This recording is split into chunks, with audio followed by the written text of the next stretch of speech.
வணக்கம், சாவித்திரி சமையலுக்கு உங்களை வரவேற்பேன். இன்னைக்கு நம்ம குடமிளகா பொரியல் எப்படி செய்யலாங்கிறத பார்க்கலாங்க. அதுக்கு தேவையான பொருட்கள்: மீடியம் சைஸ் 4 குடமிளகா பொடி பொடியா கழுவி கட் பண்ணி வச்சிருக்கேங்க.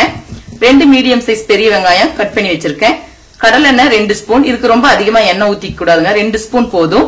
சிறிதளவு கடுகு, சிறிதளவு உளுந்தம்பருப்பு, 1 டீஸ்பூன் மிளகுத்தூள், அவங்க காரத்துக்கு தகுந்த அளவு எடுத்துக்கலாம். 1/2 டீஸ்பூன் கரம் மசாலா தூள், தேவையான அளவு உப்பு. இப்ப இந்த குடமிளகா நம்ம 5 நிமிஷத்துல செய்திடலாங்க. இது நம்ம சாப்பிடும் போது சைட் டிஷ் எல்லாம் இல்லாட்டினா எல்லா விதமான வெரைட்டி ரைஸ், சாம்பார் சாதம், ரச சாதம், தயிர் சாதம், இது எல்லாத்துக்குமே சைட் டிஷ்ஷா வச்சுக்கலாம். அது மட்டும் இல்லாம சப்பாத்தில ரோல் செய்து சாப்பிடலாங்க.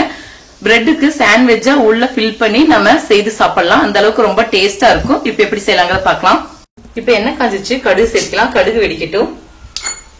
இது கூட சிறிதளவு உளுந்தம்பருப்பு, மிதமான தீச்சூடு வச்சுக்கோங்க.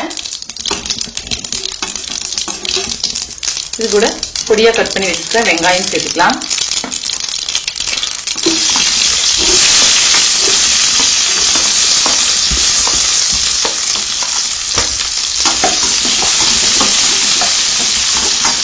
வெங்காயம் நல்லா ஓரளவுக்கு வதங்கட்டும். இப்ப வெங்காயம் ஓரளவுக்கு வதங்கிடுச்சு. இப்ப கட் பண்ணி வச்சுக்க குடமிளகா சேர்த்துக்கலாம். இதுக்கு தண்ணி எல்லாம் உங்களுக்கு தேவைப்படாதுங்க. குடமிளகா வதங்குறதுலயே உப்பு போட்டு கொஞ்சம் வதக்குறதுலயே உங்களுக்கு நல்லா வெந்துடும். சீக்கிரமா செய்திடலாம். உங்களுக்கு கரம் மசாலா பிளேவர் பிடிக்கலன்னா வெறும் மிளகுத்தூள் மட்டும் கடைசியா சேர்த்துக்கிட்டா நல்லா மணமா இருக்கும். இதுல கொஞ்சம் உப்பு சேர்த்துக்கலாம்.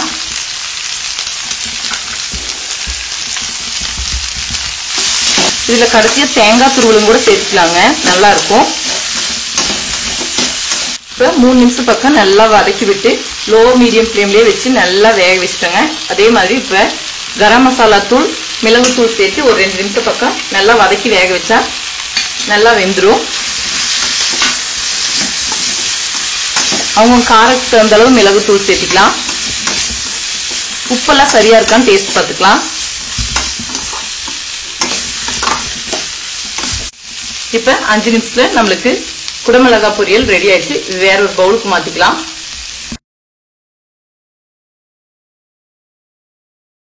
இப்ப சூப்பரா சுவையான சுலபமான முறையில குடமிளகாய் பொரியல் நம்ம செய்துட்டோங்க.